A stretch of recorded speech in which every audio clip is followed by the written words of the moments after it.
Bismillahirrahmanirrahim. Assalamualaikum warahmatullahi wabarakatuh. InsyaAllah hari ini satu lagi sesi dalam kita mengupas, membincangkan dan cuba mengambil faedah dan manfaat daripada buku yang kita sedang bincangkan. Tak ingat dah sebenarnya, ni dah episod yang keberapa. Tetapi kita baca sedikit by sedikit insyaAllah.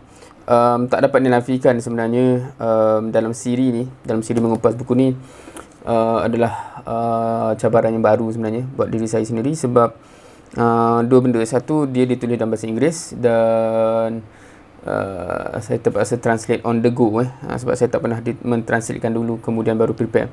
Kemudian secondly, kebiasaannya konten yang saya biasa kongsikan, tak kisahlah sebelum ni ada Al-Muntalaq ataupun risalah-risalah Al-Banna dan sebagainya, satunya memang sources itu ada dalam bahasa Melayu dah kan, terjemahan dia, walaupun primary source dia mungkin dalam bahasa Arab.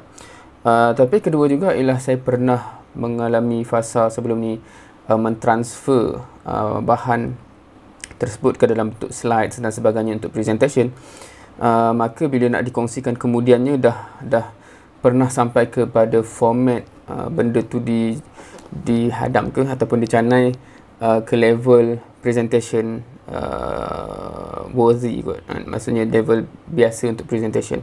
Buku ni tak pernah saya buat benda tu. Ni first time saya terus kongsikan directly from text kepada perkongsian. So dia present satu cabaran yang baru lah sebenarnya.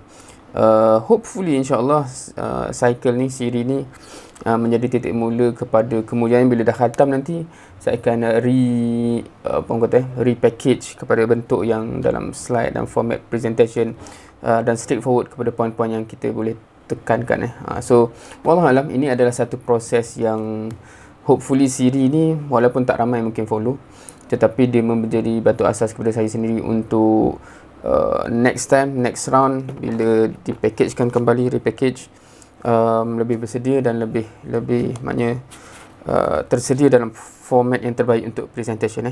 Wallahualam. So mungkin sebelum ni this level of presentation tak pernah direkam. Maksudnya semua benda-benda yang saya kongsikan, konten yang saya kongsikan dalam bentuk presentation online dah pernah pun dipresent secara live dalam daurah-daurah dan sebagainya. So dia dah melalui fasa itulah, kemudian dia kita bawa kepada another level. Buku ni memang di fasa awal. So Wallahualam, kita cuba mengambil manfaat sebaik mungkin insya-Allah. So sebelum ni kita dah bincangkan berkenaan dengan, okey, ni masih dalam bab mari kita tengok bab apa dah lupa dah. Dalam bab the villain within, the villain within. So kita masih dalam bab tersebut, dalam membincangkan villain dalam diri kita sendiri kan, yang sabotage jalan kepada kejayaan kita. So telah disebut beberapa perkara dalam video yang lepas. Ni kita terus sambung je lah. Okay, kita terus sambung. The cost of bad advice. The cost of bad advice. Macam nak translate semua benda ni. Sebut ada expression yang susah nak ditranslate terus ke bahasa Melayu. So itu menarik bila nak cabarannya, bila nak kongsikan straightforward macam ni. Tapi maksudnya apakah cost, apakah harga bad advice. Bad advice nak translate pun satu hal juga ni. Kalau kita kata nasihat yang buruk, kita tergambar benda lain pula kan. Macam tergambar nasihat, aku nasihat kau baik pergi jual dadah ke, na'udzubillah, ataupun baik buat kedai cuci duit ke dan sebagainya. Tu macam nasihat yang buruk kan. Tapi ni bad advice ni dia bukanlah menasihati benda yang negatif, tetapi nasihat-nasihat yang menyekat kepada kita punya jalan ke depan. Dia lebih kepada gitu. So kita tengok apa contoh-contoh kalau ada. So dia bermula dia kata, so apakah advice yang paling mahal? What is the most costly advice? Advice yang paling mahal lah, nasihat yang paling mahal sekali dia kata. Dia kata bad advice. Tu again tak tahu nak translate. So saya guna tu term tu lah, bad advice. So dia kata, biar aku tanya kau sekarang satu soalan. Pernah tak korang ada idea, oh aku nak jual kuih lah, oh aku nak buat nasi lemak lah, oh aku nak buat projek ni lah, aku nak jual benda ni lah dan sebagainya. yang kita rasa macam ni memang boleh jadi ni, memang boleh ubah dunia, memang boleh buat aku jadi kaya, atau apa-apa saja yang menjadi sandaran niat kita tu. Lepas tu bila kita kata macam tu je, adalah ahli keluarga ke, member ke pun datang kata, kau tahu, kau nak buat benda macam kau cakap tu, modal kena 1 juta atau apa pula yang menyebabkan buah fikiran tu mati. So itu contoh bad advice. Tu yang nak kata, maksudnya nasihat yang membunuh cita-cita kot, kalau kita nak urutkan. So dia bagi contoh-contoh lah. Dia kata mungkinlah apa yang kau harapkan ni, kau nak buat tu modal kena banyak, kau mana cukup kan, ataupun kau mana ada cukup masa nak buat benda tu, ataupun memang idea tu takkan function je lah kan? takkan jadi. Dan dia kata kadang-kadang yang bestnya bila kita jadi macam tu, idea kita matilah. Tapi lepas tu setahun, 2 tahun, 3 tahun lepas tu kita tengok ada orang lain yang bawa idea yang sama dan dia berjaya, produk dia jadi juta-juta dan sebagainya. So dia kata, so kita akan rasa tension lah masa tu, sebab nasihat-nasihat bad advice tadi tu yang menyebabkan kita tidak berada kat situ, orang lain yang berada kat situ dan berjaya, sedangkan kita ada idea yang sama lagi awal pula tu, tapi telah dibunuh oleh nasihat-nasihat macam tu kan. Kat situ lah dia kata, itulah maksudnya nasihat yang paling, bukan paling berharga lah, paling mahal lah, maksudnya paling costly, maknanya you kerugian dengan nasihat tersebut. Okay. Lepas tu dia cakap so at the end of the day, bad advice ni dialah yang feed kepada inner villain tadi kan. Maksudnya kita dah cerita dalam episod yang lepas, kita dah kupas inner villain yang ada kan. Dan inner villain ni disuap feed ni macam mana cakap dia macam dia makin kuat dengan bila kita ada pula orang-orang luar, sahabat-sahabat kita, keluarga kita yang bagi bad advice ni. So itu ceritanya. So dia jadi macam tak apalah, kita tak payah ambil risiko lah. Bukan nak kata bagus ambil risiko ke tak bagus ambil risiko, tapi maksudnya idea, ada setengah idea memang dia ada risiko di situ, tetapi dia boleh ditangani dan kemudian kejayaannya cukup besar kan. Tetapi kerana inner villain tadi kita dah cerita sebelum ni, dan juga bad advice dari luar ni, menyebabkan dibantutkan terus projek tu, dibantutkan terus cita-cita tu kan. So kat situ yang dia kata macam contoh-contoh justifikasi yang kita buat ialah tak apalah, kita baik tak payah ambil risiko. So tu justifikasi yang dimainkan oleh inner villain tadi disebabkan faktor-faktor tadi. Okay, so so dia kata macam ni, kita bukan nak tuduh yang bagi nasihat ni jahat ke apa. Of course tidak. Sebab mungkin dia orang fikir untuk kebaikan kita, betul tak? Macam parent kita pun kata macam baiklah anak aku ni ambil jalan selamat dalam hidup ni kan, tak payahlah berniaga ni banyak risiko, dan sebagainya lah. Contoh dia bukan niat jahat, dia niat baik kan? Tetapi bagi orang yang ada potensi, kalau kita ni ada potensi sebenarnya, kalau kita ceburi benda tu, dia boleh berjaya dan berjaya sungguh-sungguh. Malangnya niat yang baik daripada orang di sekeliling kita ni sebenarnya membunuh benda tu kan. So dia kadang-kadang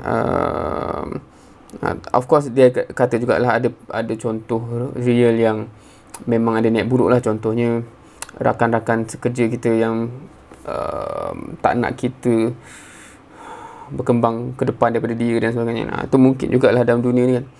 Tetapi ada kebanyakannya sebenarnya niat baik kan. Macam takut kita ni rugi, takut kita ni susah, tak nak kita ni suffer,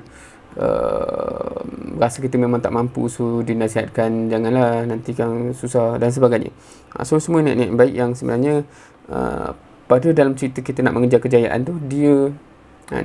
Contohnya lah, kalau tu dalam konteks kita cerita pasal bisnes kan, dan buku ni memang mainly pasal bisnes. Tapi kalau kata konteks dalam agama juga kan, kadang-kadang kita perlukan benda-benda yang memberikan kita kefahaman yang sepatutnya kita faham dalam Islam.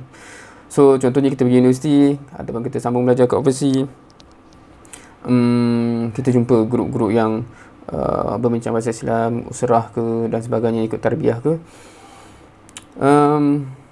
parent kita dengan niat yang baik, tak nak kita fail belajar. So dia pun concern, kenapa kau pergi ikut usrah ni sebagainya. So bukan niat dia jahat dalam konteks jangan faham agama, tak payah faham agama kan, halang dia dari faham agama. Tidak, dia nak kebaikan. Dia nak kebaikan pada kita. Dia tak nak kita punya study tu suffer, contoh.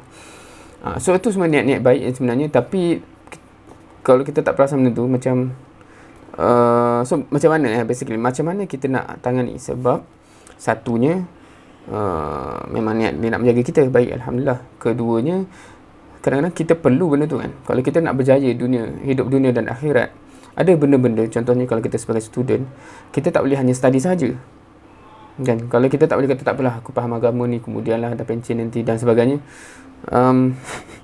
itu satu risiko yang tak berbaloi lah kan. Dekat akhirat nanti merana nanti tak pasal-pasal. So benda tu kita terpaksa tangani. Tapi ni nak cerita first, inner villain tadi kan, dan juga disupport pula oleh bad advice, oleh kadang-kadang orang yang ikhlas Okay, so dia kata kita ni kalau kita nak berjaya, sungguh-sungguh berjaya di dunia ni, kita kena aware lah semua bad advice yang datang kepada kita ni. Sebab kadang-kadang kita tak perasan benda tu.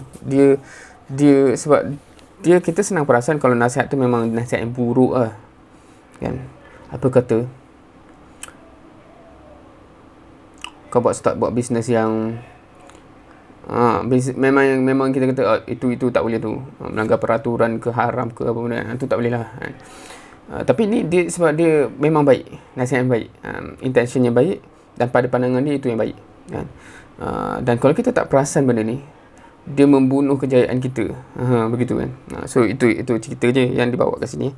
So kita kena aware sekejap okay, kita tak judge dia, nasihat dia baik tadi kan, nasihat dia niatnya baik, tetapi adakah nasihat dia itu sebenarnya memberi makan kepada inner villain aku yang menyebabkan aku makin susah nak capai kejayaan. Dia menyekat kejayaan aku tu. Okay. So kat sini dia kata tak apa, jangan buat hal dengan orang yang bagi nasihat tu kan. Tak apa, senyum kat dia, terima nasihat dia, terima kasih. Tapi kita kena clear itu bad advice supaya kita jangan bagi dia sampai kepada inner villain tadi. Jangan bagi dia feed kepada inner villain kita yang menyebabkan kita pun terhenti. Dah bercita-cita dah ni kan, aku nak berdakwah juga sambil student study ni, supaya bla bla bla. Lepas tu ada datanglah kan, janganlah Mat, baik masa student ni kita study je dulu, fokus study je, InsyaAllah dah berjaya nanti. Niatnya baik, tapi kita kena faham, okey, niat tu amat membunuh potensi kita kan. So contohnya kalau aspek kerjaya juga kan, maksudnya contoh kita nak masuk ke kurikulum yang membina kapasiti soft skill kita kan, itu penting sebenarnya untuk kejayaan. Tapi kalau orang yang tak faham realiti tu sekarang, tak apalah, belajar je dulu, tak payah masuk kurikulum, tak payah masuk kelab kan. Dia ada benda-benda yang niatnya baik, Alhamdulillah, terima kasih. Tapi kalau kita biar dia menyekat kita punya perjalanan tu, kita akan grad contohnya hanya dengan tahu benda dalam buku, tapi leadership skill tak ada, communication skill tak ada dan sebagainya. Itu contoh soft skill tadi. Ataupun kefahaman agama pun problem, tak faham kenapa kena berdakwah, tak faham kenapa dakwah kena macam tu, apakah route yang aku nak kejar supaya walaupun aku berjaya di dunia, tak menggadaikan kejayaan aku di akhirat nanti dan sebagainya. Itu memerlukan benda yang kita cover juga semasa universiti contohnya. So itu benda-benda yang macam mana kita tidaklah buat muka masam ke, tolak mentah-mentah nasihat orang tu, tapi jangan sampai dia feed our inner villain. Tu cerita dia kat situ Okay.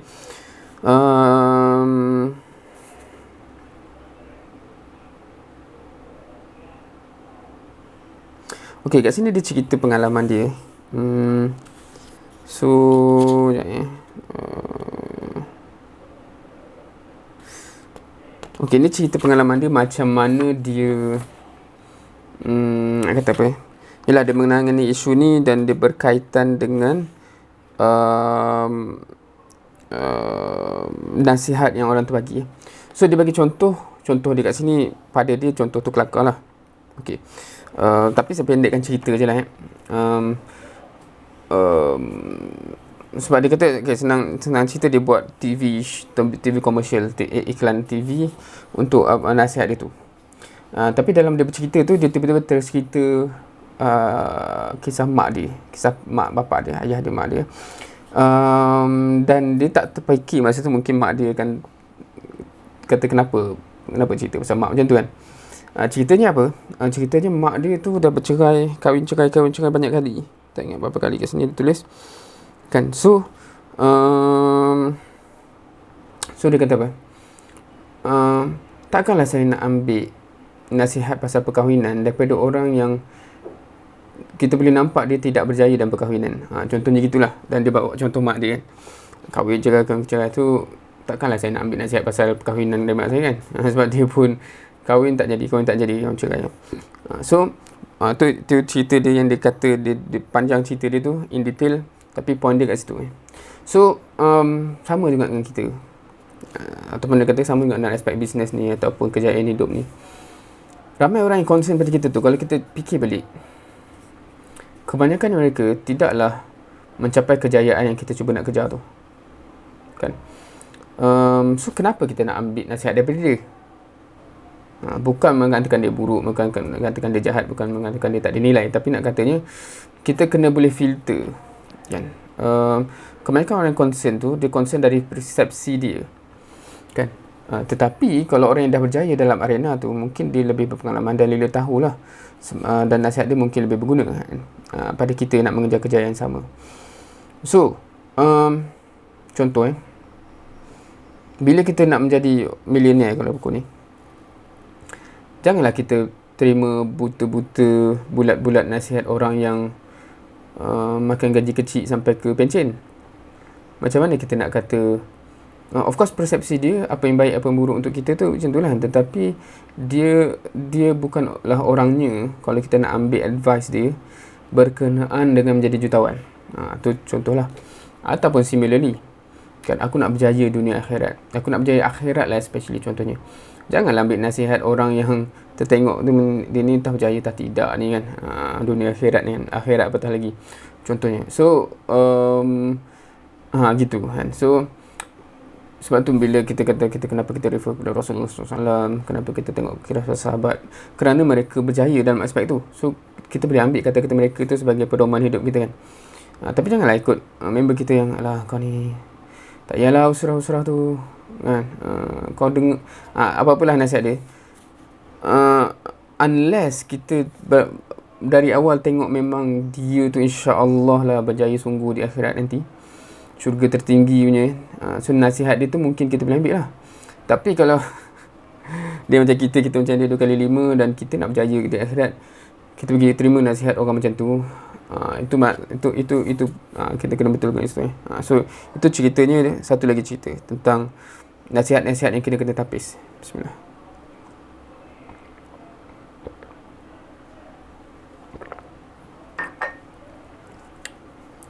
Okay. So itu satu benda dalam menapis bad advice. Bukan kata dia punya nasihat tu jahat per se, buruk per se, dan bukan juga kata niatnya buruk, tetapi dia adalah amat-amat mahal dalam menyekat kita punya kejayaan. Gitu Okey, seterusnya. Doing what they do.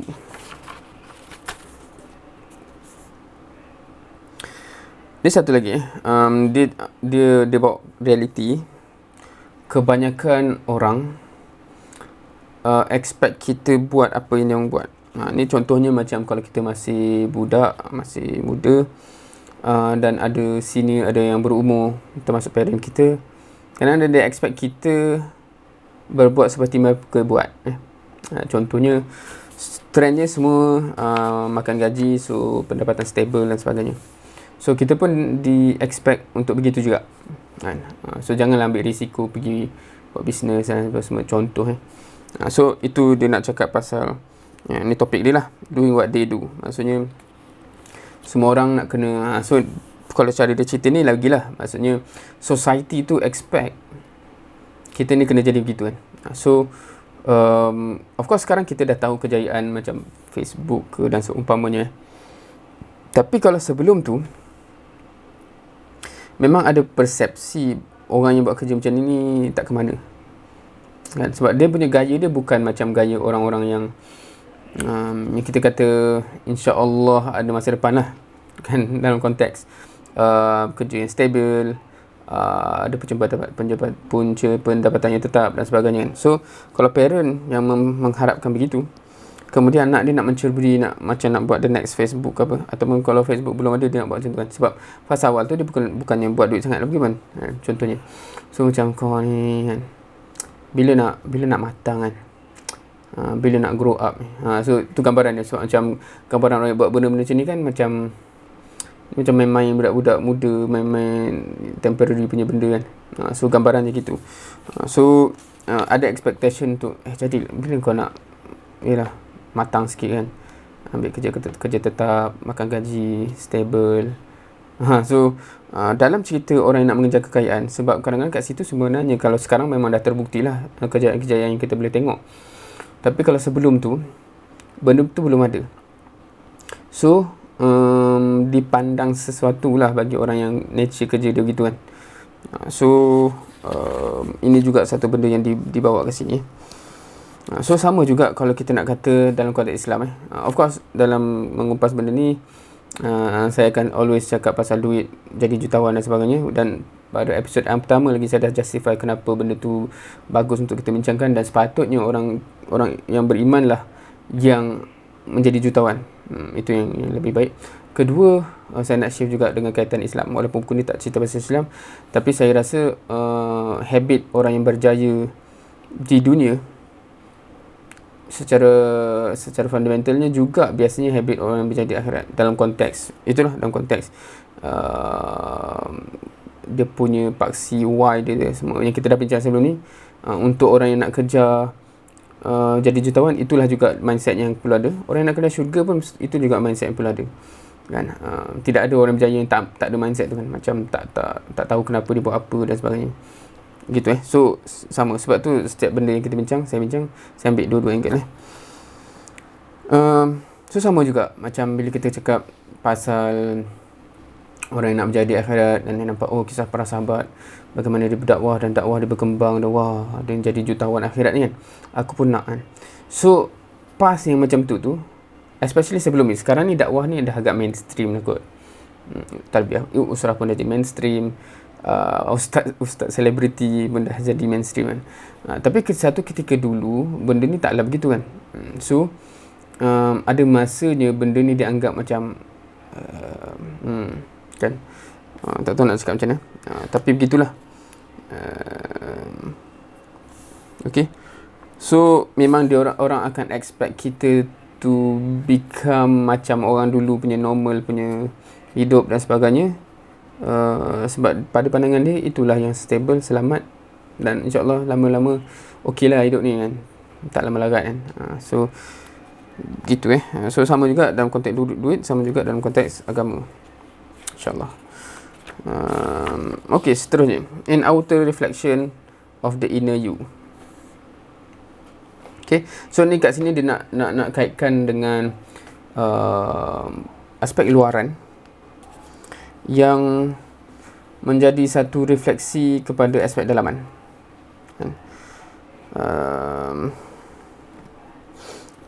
Tapi dia dalam konteks yang luar tu memberi kesan kepada dalam juga. Okay, so dia kata there are literally thousands of external inputs that we are exposed to every single day that impact us. So ada banyak ribu-ribu input daripada luar yang memberi kesan kepada kita setiap hari kan. So either dia membesarkan inner villain kita ataupun mengempower kita. Mana-mana satu pun dia come non-stop. Tu ceritanya. Maksudnya kita tak boleh nak escape benda ni kan. Ada yang bagus, yang memberi kita macam wah makin semangat. Ada yang menyebabkan kita punya inner villain tu makin power dan kita makin turun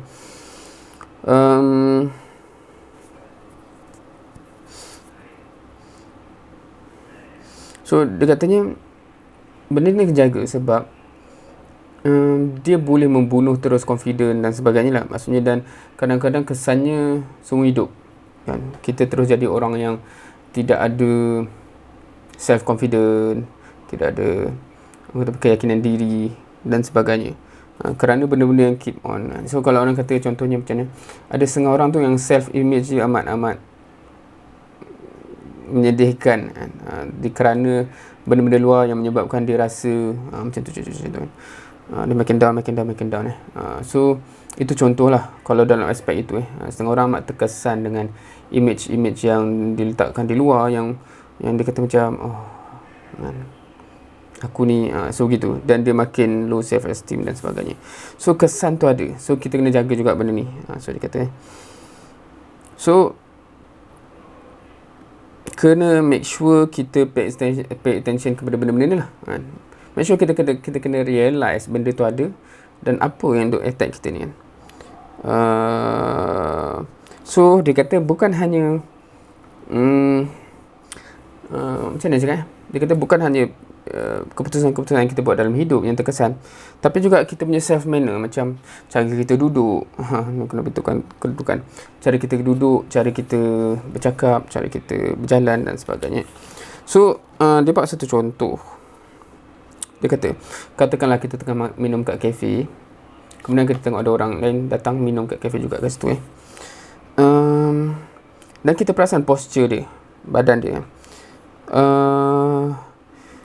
So kita tengok dia dan berlakulah ni, dia cerita apa yang kita nampak. Dia kata, so dia pun duduk macam tu kan. Lepas tu waiter datang, nak apa? Dia pun dia cakap dalam keadaan yang kan, macam tu. Macam kita pun apa dia cakap, dia kata tak apalah, tak nak kan. So dari situ saja kita mungkin dah ada persepsi, okey, dia ni macam mana dalam kehidupan dia? Adakah dia orang berjaya? Dan sebagainya. Adakah dia seronok, happy dalam kehidupan dia dan sebagainya. So kita terus dah ada certain persepsi. Lepas tu kita kata, ni kan dah suuzon dia kan. So dia kata kat sini, dia kata okey, ni bukan cerita itu, ni nak cerita sebenarnya based on pengalaman, kita boleh relate certain benda yang kita nampak dengan di sebaliknya. So dia kata contohnya yang lain pula, ada orang kat meja yang lain pula, dia datang, dia duduk tersenyum, senggak kan, duduk tegap kan. Lepas tu waiter datang, nak apa, dia kata okey, terima kasih kan. So dia punya manner dia punya, kemudian dia kata thank you Jessica. So ni macam even dia perasan name tag waiter tu dan dia address kan, okey terima kasih Aminah kan, contohnya gitu. Tak tahu kita pernah jumpa orang macam ni ke tidak kan? Tetapi dia kata kalau kita nampak orang macam tu, apa persepsi kita kepada dia pula kan? Macam mana dia cara dia hidup dia? Adakah dia orang yang sentiasa happy? Adakah dia orang yang berjaya? So adakah dia orang yang confident? So benda tu kita boleh baca sebenarnya daripada body language, based on pengalaman kita kan. Kita boleh mapkan benda tu. Macam okey, dia terrelate dengan, maknanya secara umumnya kita akan expect dia, dan biasanya mungkin kita akan rasa betul pun, dia orang yang confident, dia orang yang successful dalam hidup dan sebagainya. Yang ni pula sebaliknya. Okay, so based on dua tu, kita rasa siapa yang akan mencapai kejayaan dan sebagainya kan. So kita rasa memang kita akan nampak lah yang tadi tu kan. So dia kata kat sini ialah sebab kita punya subconscious mind ni dah observe lah dalam kehidupan kita ni kan. Macam mana orang yang macam mana orang macam mana. So kita bukan kat sini kata, ni bukanlah judging book by its cover. Ni bukan nak cerita ni bukan judging book by its cover. Cumanya kita notice the sign. Begitulah kata dia.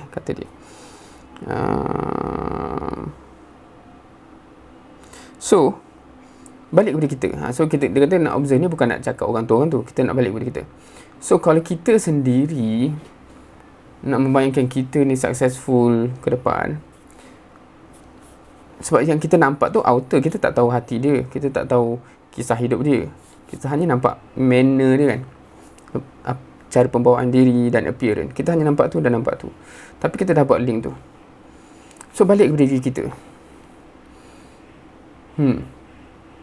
apa cerita? So bukankah kita untuk meyakini, kalau kita sendiri tengok diri kita setiap hari macam orang yang pertama tadi, kita sendiri pun tak akan yakin kita ni boleh ke mana dan berjaya. Sebab kita dah nampak benda tu secara sedar atau tak, kita nampak benda tu, dan kita akan nampak diri kita juga kan, berbanding kita jadi macam orang kedua tu.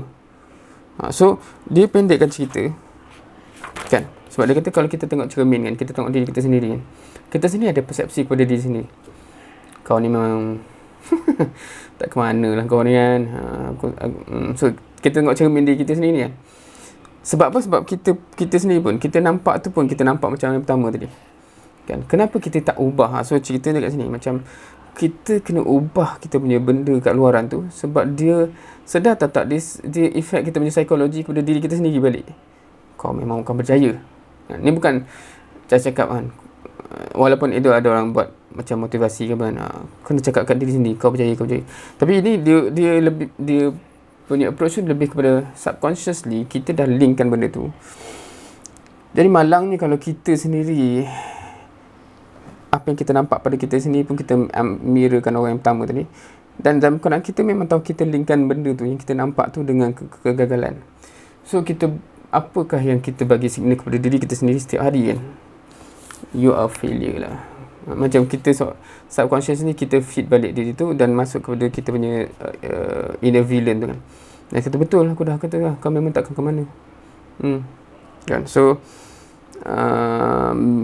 gitu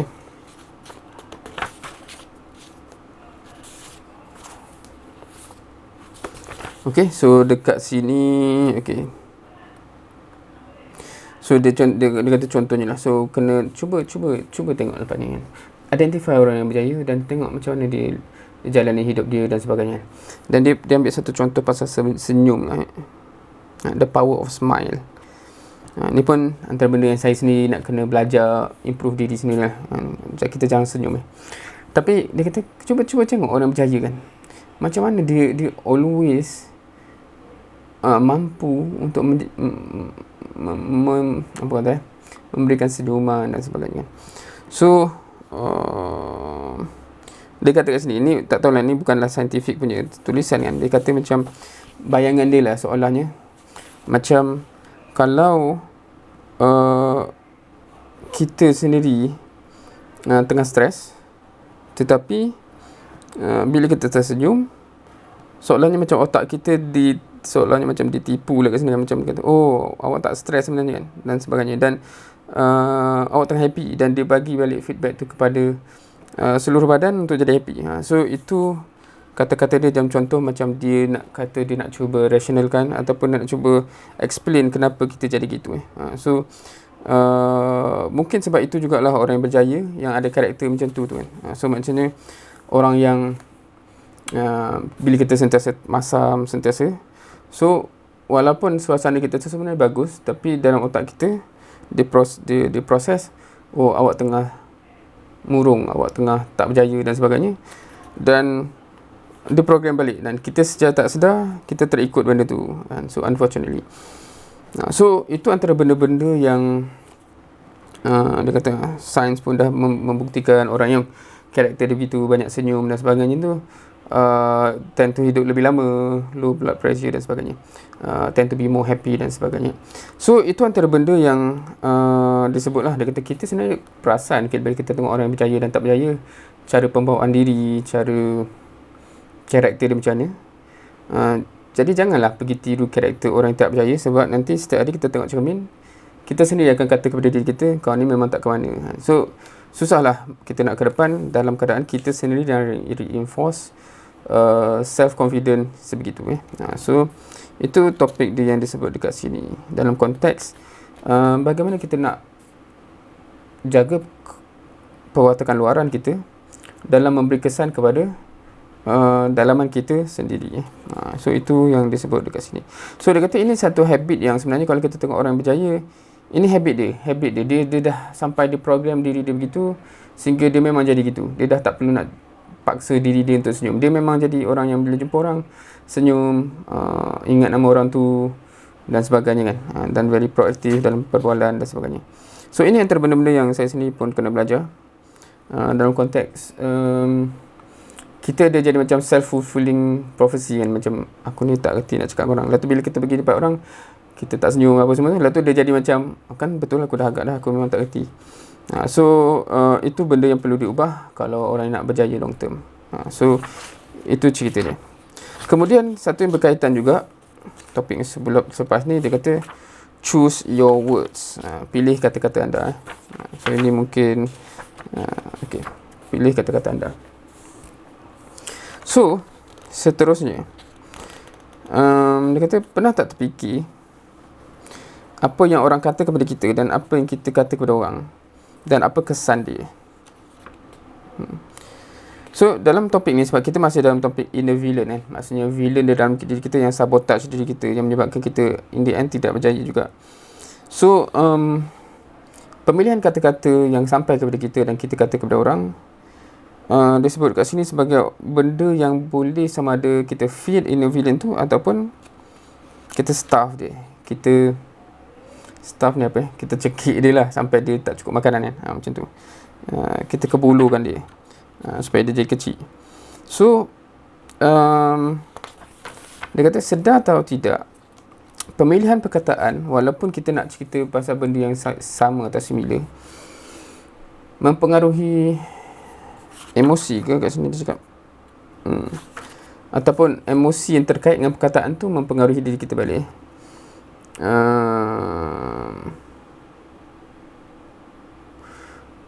So dia kata word-word macam kononnya bahasa Inggeris lah, stupid, lazy, ugly, fat, hopeless. Dia kata kalau kita cakap ke orang, memang dia menyakitkan hati. Itu yang pertama. Tapi dia kata yang lagi sakit long termnya ialah orang akan start attach diri dia dengan perkataan-perkataan tu, dan dia boleh menghantui orang tu seumur hidup kan, sehingga dia rasa keseorangan, sehingga dia rasa depressed dan sebagainya.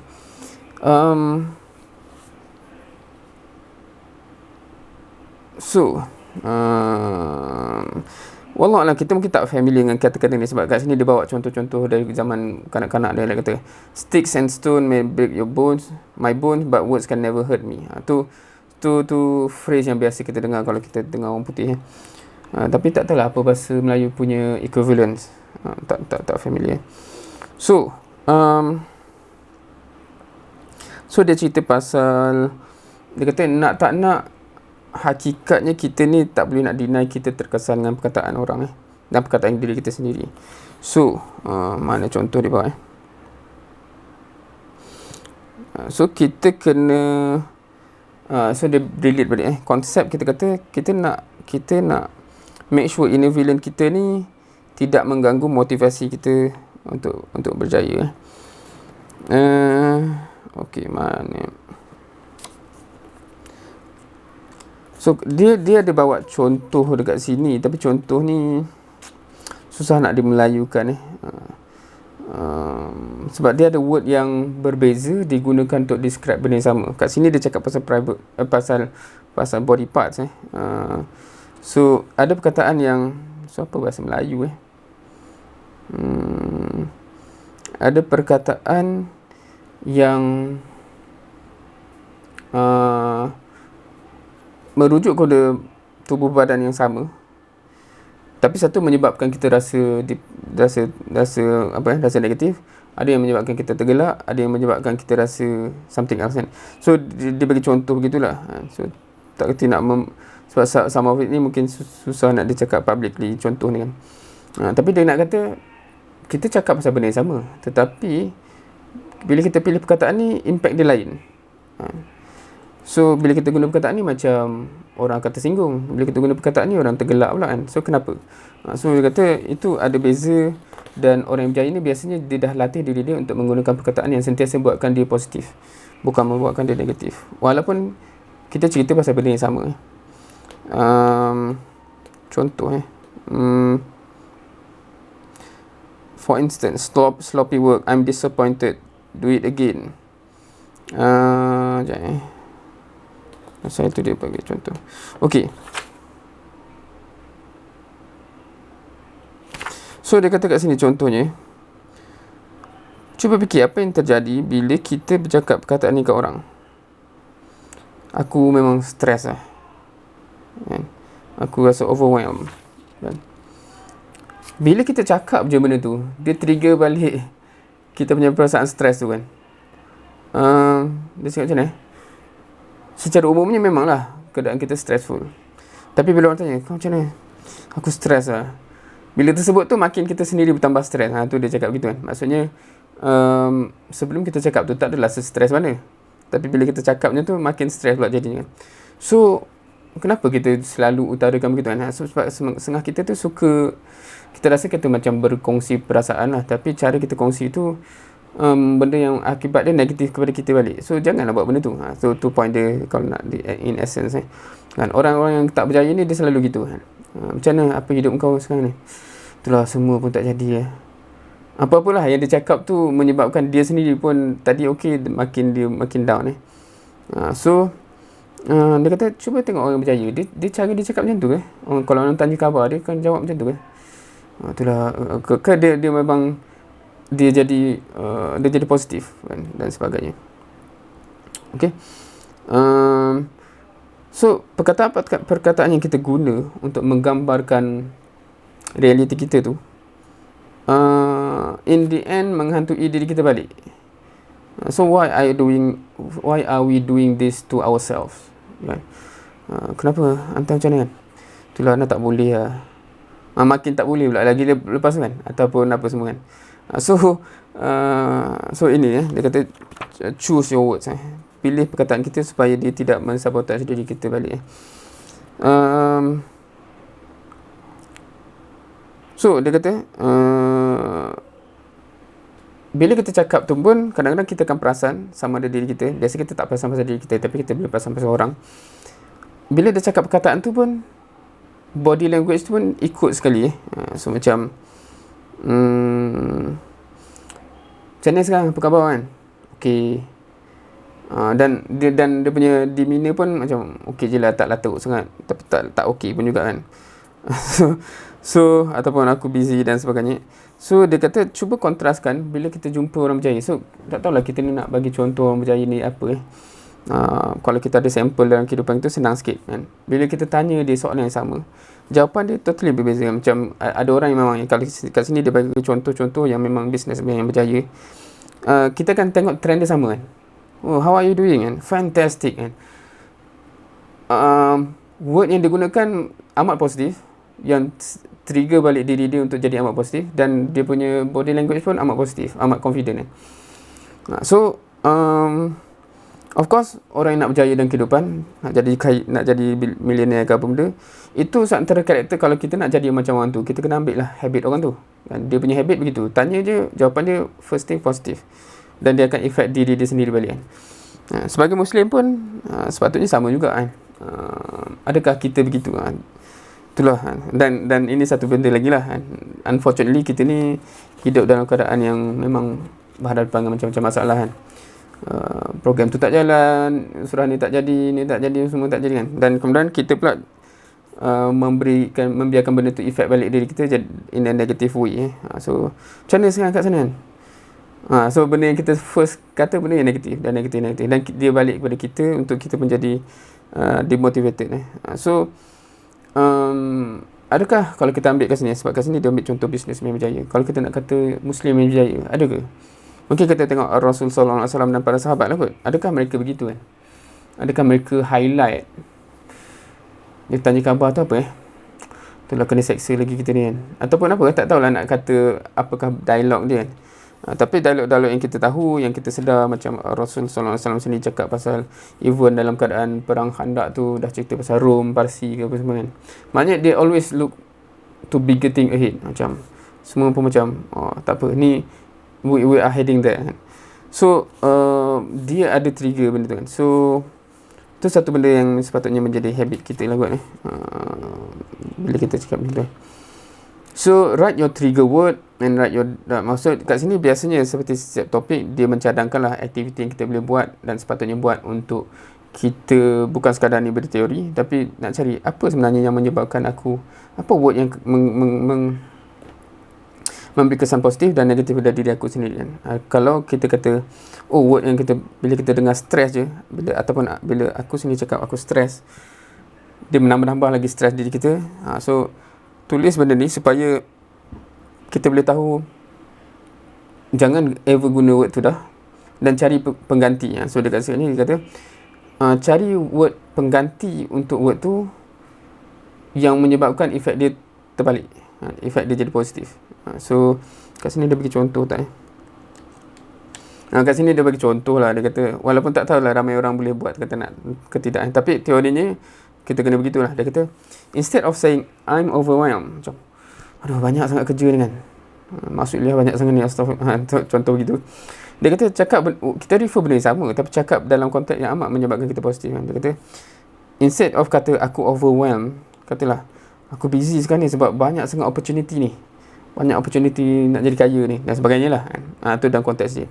So similar dengan kita sebenarnya kan, bila kita busy, bila kita sibuk tu sebenarnya, kalau kita tengok in the positive side, banyak pahala sebenarnya banding orang yang tak buat apa kan. So it's the same thing, kita refer kepada hakikat kita sibuk lah, sama je bendanya, tetapi mood dia jadi lain. Mood dia satu macam busy, kenapa aku busy ni kan, dengan banyak pahala minggu ni kan, banyak betul aku setiap malam, setiap ni pack ni. Tapi kita jadi positif, kita jadi macam so that's the mind shift yang critical lah sebenarnya, especially untuk da'i ataupun yang bercita-cita da'i. Unless kita berjaya ke situ, kita makin berdakwah makin stres, makin banyak masuk kuliah makin stres kan, makin bawa surah makin stres kan.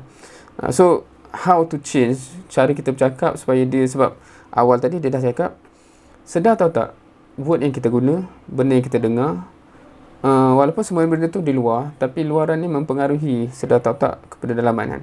Word yang negatif tu akan mengenforce balik villain di dalam untuk kata itulah aku dah cakap kau ni memang tak boleh dan sebagainya. So akhirnya memang jadi tak boleh, padahal kita yang sabotage diri kita sendiri. So satu benda yang menarik, satu benda yang kita boleh listkan apa yang biasa kita cakap yang menyebabkan akhirnya kita jadi makin demotivated dan sebagainya.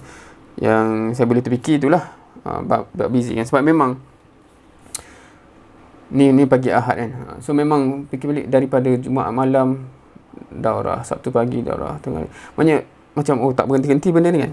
Dan ada yang buat sendiri macam ni, ada yang invitation orang invite dan sebagainya.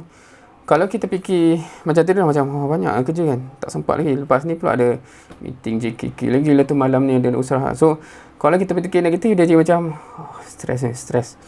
Tapi alhamdulillah, yalah mungkin satu bendanya sebab bila start baca buku-buku macam ni dah berjaya lah mengubah dalam diri ni mindset gitu kan. Macam jadi macam wah, pahala aku sekarang ni bandingkan sebelum ni. Bukan kita nak kata shock sendiri ingat pahala banyak, tetapi dia jadi positif kan. Dia jadi macam mana nak bagi lebih optimum lagi kan, supaya lagi banyak aku boleh buat dalam tempoh masa yang sama dengan lebih efisien, lebih efektif dan sebagainya. Sebab syurga itu berbaloi. Tu macam kalau orang dah sampai the ultimate kan. Itu dah balik kepada bab yang awal tu, the deeper why. Kalau kita buat ni kerana benda surface, kenapa masih usrah sebab sekarang ni rasa ada manfaat jugalah jam usrah. So kalau sebab-sebab macam tu dia tak tahan lama kan, berbanding kalau sebab-sebab yang amat hardcore ke dalam dan sebab tu besar kan. So bila hujan ribut pun istiqamah tu ada. So itu chapter-chapter yang awal yang kita dah cover.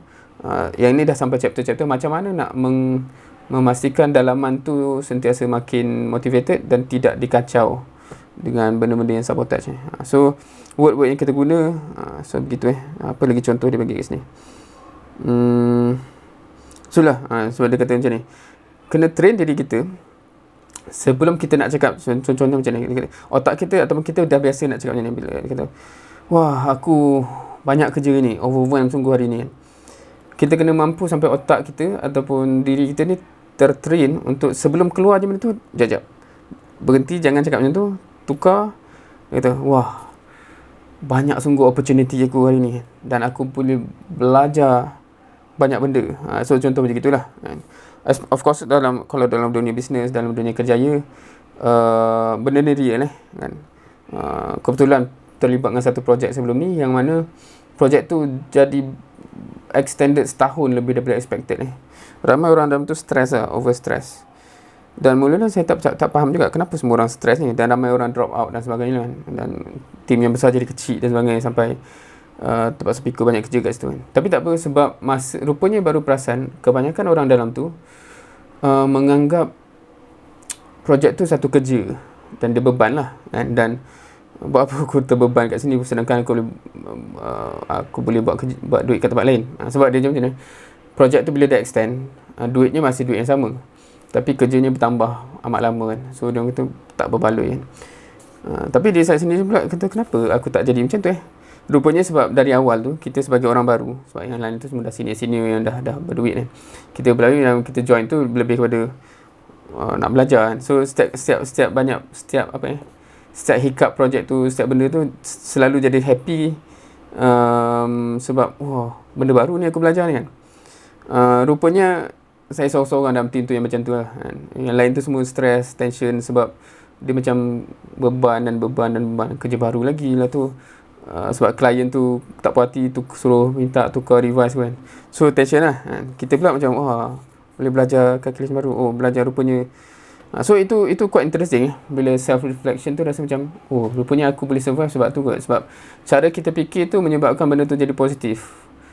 Ramai orang yang menghadapi benda sama, yang dihadapi sama, tapi kesan kepada setiap orang tu lain. So kat situ kita kena belajar macam mana benda tu jadi benda yang positif. Dalam Quran kalau kita cakap pasal dakwah, Allah SWT banyak guna approach tu, kalau sedar atau tidak macam surah Alam Nashrah contohnya, yang saya memang surah favorite. Bila Rasulullah SAW amat terasa beban dakwah tu kan, bila fa inna ma'al usri yusra, inna ma'al usri yusra, dengan beban ni lah, dengan kesusahan inilah janji aku syurga tu kan.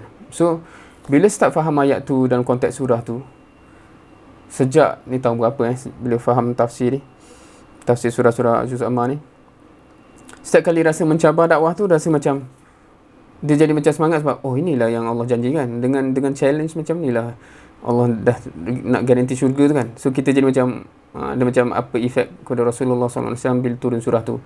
Dia bukan macam bahasa kita macam itulah susah ni, sabar je lah kan. Tak, Allah dia bukan guna just bersabar, dia tukar, dia macam jadi positif terus kan. Dengan cabaran ni lah nak syurga. So kita kena tempuh lah cabaran ni. Kan nak syurga.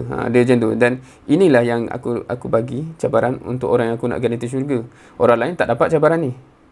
Dia tak dapat garanti syurga tu, begitu So surah-surah begitu amat powerful dalam mengubah kita punya persepsi. Sama juga kalau kita cakap Allah ada juga ubah persepsi jadi totally the opposite, in the opposite way. Macam surah Al-Lahab kan, tabbat yada abi lahabin wa tab. Yang menariknya Allah tukar konotasi kan. Kalau kita dah cover tafsir surah tu, Abu Lahab tu panggilan kemegahan kan. Kenapa? Sebab Al-Lahab, Lahab tu punca api tu kan. Kenapa Abu Lahab dipanggil Abu Lahab? Sebab dia tu orang yang paling handsome dan macho gitu-gitu. Dia macam percikan api yang macho kan. Dan kalau kita tahu kisah dia ni celebrity couple yang paling power lah masa tu kan. Dia nama Abu Lahab sebab dia macho dan tampan. Isteri dia Ummu Jamil sebab dia memang ratu cantik, paling cantik ketika itu kan. So ni couple yang kalau kita sekarang ni selebriti habis lah. Tetapi Allah ubah terus kan. Dengan surah tu Allah ubah cara orang pandang mereka. Bila selepas ni umat Islam sebut Abu Lahab, sebab dalam tu Allah guna word lahab juga untuk bayangkan api yang membakar dia kat neraka kan. So orang dah tak intimidated lah. Orang tengok Abu Lahab, dah tak terbayang percikan api macho dia tu, terbayang api yang akan bakar dia. Tak apa, biar dia nak seronok sekarang, tak apa, dia akan terbakar akhirat. Isteri dia pula yang bermegah-megah dengan kecantikan dan gelung tu kan. Allah tukar kan. Allah kata, tak apa, nanti kat akhirat yang akan ikat leher dia bukan rantai-rantai tu, tapi sabut yang yang macam tarik hamba yang menghinakan kan. So Allah ubah kat situ juga. So kat situ kalau Abu Lahab dengan Ummu Jamil tu, Abu Lahab dengan isteri dia tu baca ayat tu, Allah terus ubah jadi negatif lah kan. Perkataan yang sama tapi maksud jadi negatif. Tetapi kepada umat Islam ketika itu dia positif lah kan. Sebab figure tu yang selalu menyakitkan hati kita kan. Lepas ni dah tak sakit hati dah lah. Sebab tak apalah, dia nak ejek kita tak apa, Allah dah kata dia terbakar kat akhirat. Biar.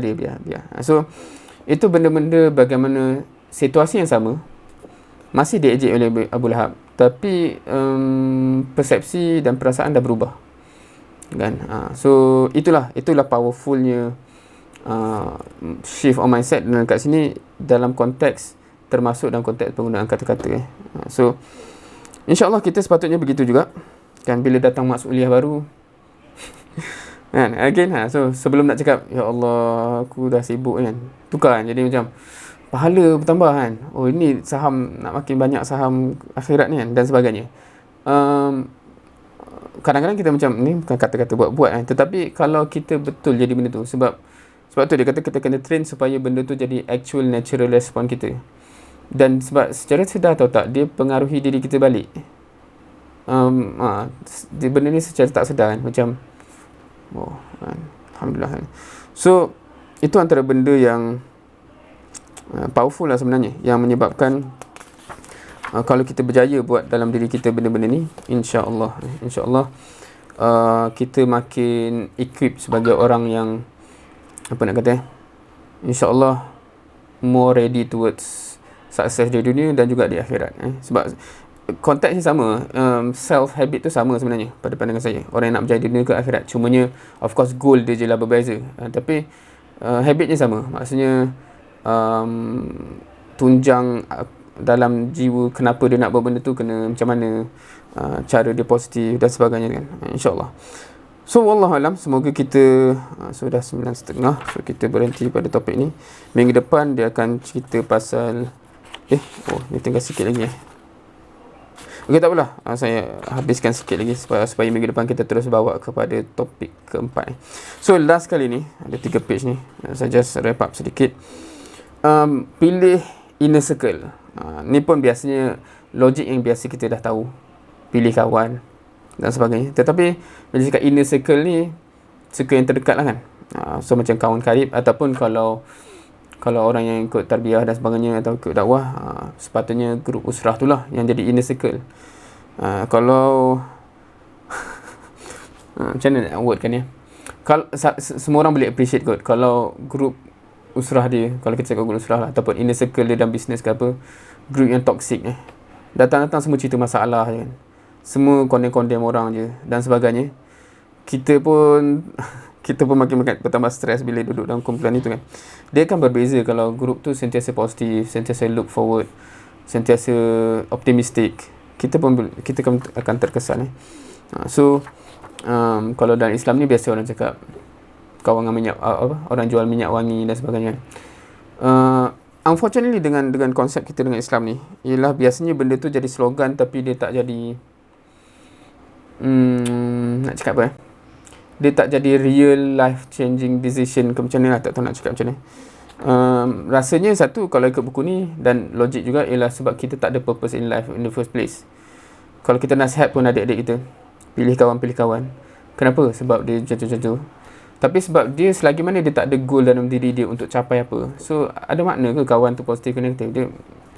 Kawan negatif tu lagi best kot, layan je game tiap hari kan, atau apa-apa kan.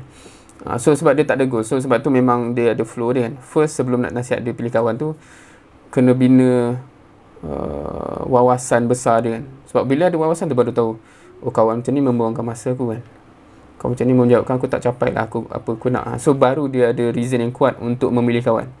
Kita punya failure biasa macam tu. Kita banyak nasihat-nasihat yang di hujung, termasuk pilih kawan ke apa benda, tapi kita sebenarnya tak ada cita-cita apa-apa. So sebab tu dia tak boleh nak sangkut kat mana-mana kan. Pilih kawan ataupun utamakan yang utama. Bukan tak boleh main, tapi siapkan dulu ni atau apa-apalah kan. Pada kita macam kan nasihat tu sepatutnya ikut logik je kan. Tapi pada dia tak ada logik apa-apa. Sebab buat apa masalah dia? Apa masalah kalau kau tak score? Ada masalah ke? Ataupun apa-apalah, dia tak ada source of tunjang cita-cita tu yang menyebabkan semua tu make sense, dan dia rasa dia kena betul-betul jaga. So itu flow yang kita dah bincang dari chapter awal lah. Kenapa kita kena clear dulu, kita nak ke mana, aku ni nak betul ke aku nak ke situ. Okay, so siapa yang surrounding kita, siapa yang kita spend banyak masa dengan dia, kan. Dan bila reality tu makin mencabar, siapa yang di sekitar kita kan. So dia kata kita tak perlu nak cerita panjang lah, semua orang faham kesan sahabat-sahabat karib ni kan. Kalau kita ada member yang negatif, cerita negatif lah. Member yang suka gosip je lah cerita kita kan. So dia kata siapa yang kita surround diri kita dengannya, kita akan jadi macam mereka. Teringat seorang member tu, dia cakap benda yang sama dalam konteks macam mana dia ni member satu batch kot. ke dia muda sikit So dia cerita lah macam mana dia sampai ke jadi jutawan tu. Dia kata kena, kalau, dan of course kata-kata tu dalam konteks mindset untuk jadi jutawan Dia kata kalau kita sentiasa duduk dalam grup yang macam alah buat apa banyak sangat duit ni atau apa macam tu, then memang kita tidak kita akan still di situ lah, sebab semua feedback yang kita dapat dalam konteks reinforce tak perlu ke sana kan. So dia kata, dan dia pula sebab dia teringat lagi masa tu kebetulan sebenarnya programnya program Khayyam, tapi kebetulan dalam tu ada orang-orang bisnes kan. So dia bincang dengan seorang lagi yang juga buat bisnes. Suggestion dia apa tau? Dia kata apa sebab dia buat bisnes juta-juta, member tu buat bisnes puluh-puluh ribu. So dia kata kau kena cari kawan yang level juta-juta, baru kau akan tergerak ke situ. Sebab selagi mana member kau semua buat 10,000, kau pun buat 10,000, sedar tak sedar kau akan stay di situ kan.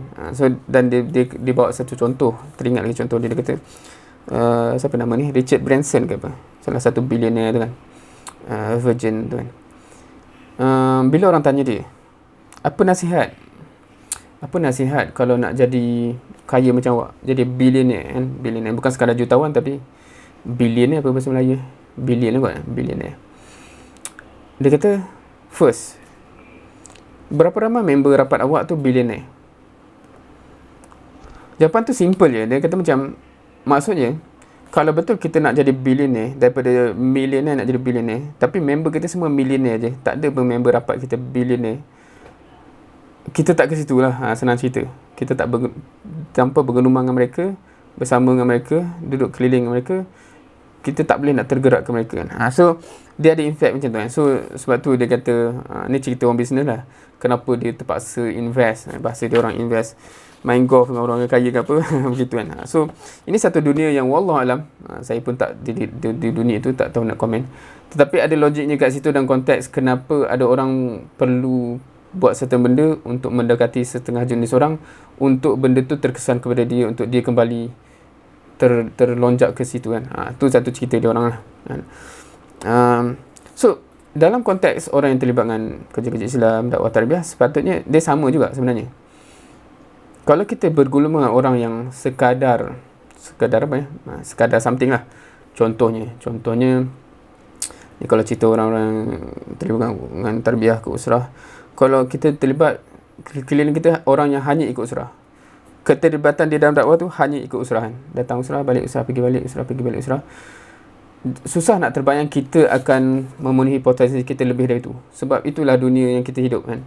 Kita kena bergelumang, berkecimpung, jadi member, jadi rapat dengan orang yang sentiasa buat lebih dari itu kan. Kita tengok orang yang sentiasa buat dakwah non-Muslim, bergelumang dengan dia, baru kita akan terlonjak untuk memenuhi potensi di situ. Kita tengok orang yang jadi murabbi, jadi muajir, duduk dengan dia, tengok apa dia sembang dan sebagainya, baru kita akan tergerak kan? Kita termotivate untuk memenuhi potensi kita di situ. So itu satu benda yang penting sebenarnya, dan setengah daripada kita mungkin beruntung secara sedar atau tak, kita dikelilingi oleh orang macam tu kan. Saya sendiri antara orang yang beruntung begitulah kan. Kita sentiasa bila kita duduk dalam grup yang sembang-sembang kosong pun cerita macam mana nak kembangkan piramid tarbiyah contohnya kan, lepak-lepak kan, macam mana anak buah cucu usrah, cicit usrah, oh dia dah nak ada anak dia lah. So bila kita duduk dalam lingkungan macam tu, benda tu sentiasa memotivate diri kita untuk perform dan cari jalan dan sebagainya. Dia agak berbeza dengan kita dapat masuk kuliah, okey awak kena jaga tarbiyah kat sini, tapi kita dikelilingi oleh orang yang tak concern benda tu, susah nak ke mana lah, dan kita stres je sepanjang masa kan. So itu benda yang penting untuk kita cakap siapa kita punya inner circle lah. Tanpa memperkecilkan sesiapa, tapi ini lebih kepada memenuhi potensi kita. Cari orang yang amat berjaya dalam benda yang kita nak berjaya tu, dan duduk di sekeliling dia. InsyaAllah kita sedar atau tak, banyak benda yang satu kita dapat tempias passion tu. Kedua, belum lagi tambah dengan isu skill, idea dan sebagainya. So nak tak nak, that's an important ni. Dan kebetulan saya bawa contohnya tarbiyah usrah di UAE Gombak contoh kan. So boleh nampak sebenarnya dalam adik-adik kita tu, orang yang kadang-kadang awal-awal dah ada cita-cita dah, aku nak jadi murabi. Tapi sebab kebetulan member yang rapat dia semua yang jenis macam, kau murabi biar betul kan, dan semua. So motivasi dia terus mati terus kan, dah tak jadi. So itu kos yang besar lah bila kita dikelilingi oleh orang yang mematikan cita-cita yang baik So, sama juga kalau kita ambil kes-kes budak-budak yang dia dah ada baik dah, dia nak jadi orang yang jaga penampilan dan sebagainya, tapi semua member-member rapat dia, kau skema semacam ni pasal lah. So dia pun makin tidak termotivasi untuk berterusan segak dan sebagainya, terus jadi tak nak lah, aku tak nak lah skema dan sebagainya. So itu benda-benda yang real benda-benda yang real. Kita di sekeliling kita tu siapa dan apakah yang dia membentuk diri kita. So kat sini ceritanya panjang dan agak detail dengan jenis-jenis orang. Dia kata kat dalam dunia ni, ni pandangan dia lah, ada dua jenis orang. Ada tu battery charger, ada battery drainer. Ni bahasa dia. Dia kata ada setengah orang tu battery charger. Kita ni, kalau kita ibaratkan kita ni bateri, kalau kita pergi kat battery charger tu, kita akan tercharge. Datang jumpa je makin tercharge. Datang, kita kadang-kadang kita boleh perasan, kita jumpa orang tu, balik je macam makin semangat nak buat semua benda.